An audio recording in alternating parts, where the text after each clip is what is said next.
Hey guys, this is Potiphar with another video, and today we're going to be doing a little archetype discussion. It's not like it's really that big, but since Crossed Souls is coming out, sneak peek this weekend, next week, Friday, that's actually going to come out, I have decided to talk about 4 individual cards that, the archetype itself is really nice, but I want to discuss about them, and that's the 4 Burning Abyss cards. Now, I'm not 100% on the name, so yeah. The first one we're going to talk about is Dragon, which is the dragon one. This particular monster is... Dog. This particular monster, if I can remember correctly, is the one that allows you to stack, if I'm correct. Which is putting a Burning Abyss card to the top of your deck, if I'm correct. I'm not 100% sure on that. It's okay. If it does actually stack, it's okay. You're able to put the monster onto the top of the deck, or put that spell or trap card onto the top of the deck, and then be able to mill it off with Dante, or draw it with Virgil, or even just sit there and let it stack, and then your next turn you'll draw it next turn. But it's not that big a deal. I would probably play 2 of it only because of the fact that I can top a Farfa, but that's really it. Because Farfa, Farfa OP banish monsters. Next we have, Barbar. Silly name in itself. But, Barbar is a basically cowboy.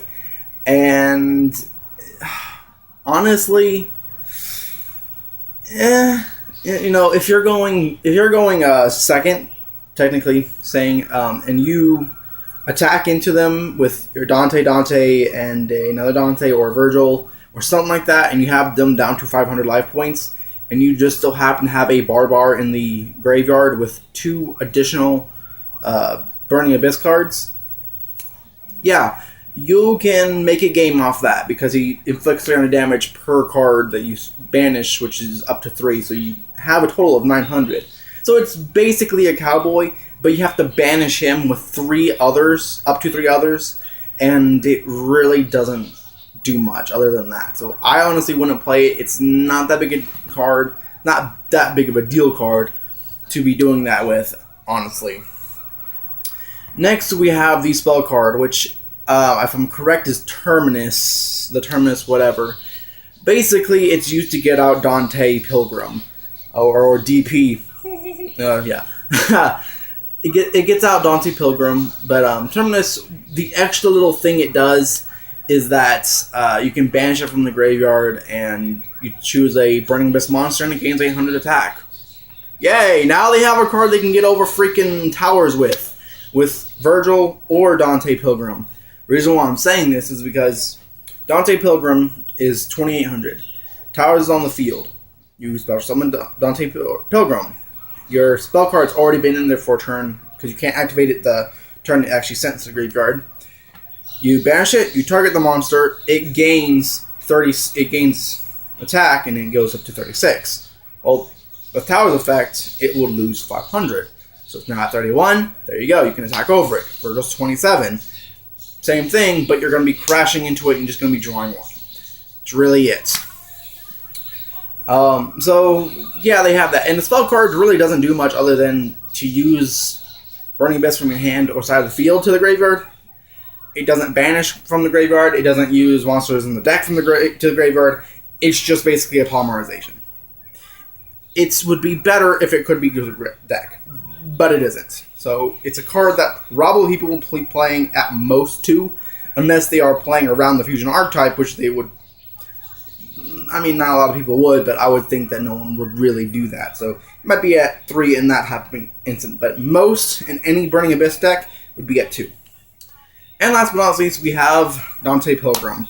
Dante Pilgrim, I honestly believe that they should have actually used the girl instead of Dante, in my full opinion.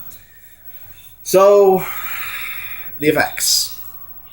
If I can remember correctly, when he's destroyed, you basically send any card from your randomly send a card from your opponent's hand to the graveyard.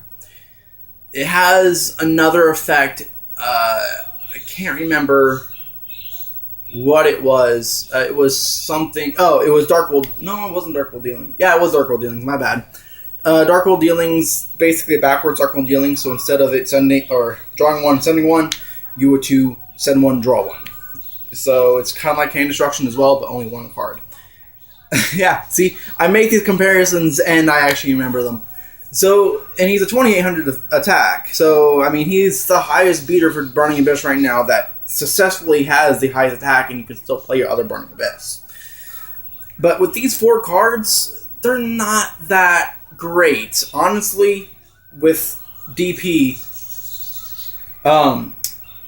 he would only really be used in decks that would consistently run the spell card. The spell card would only be run at 2 at most in any Burning Abyss deck, mattering what type of you're building. I would personally only play it at 2.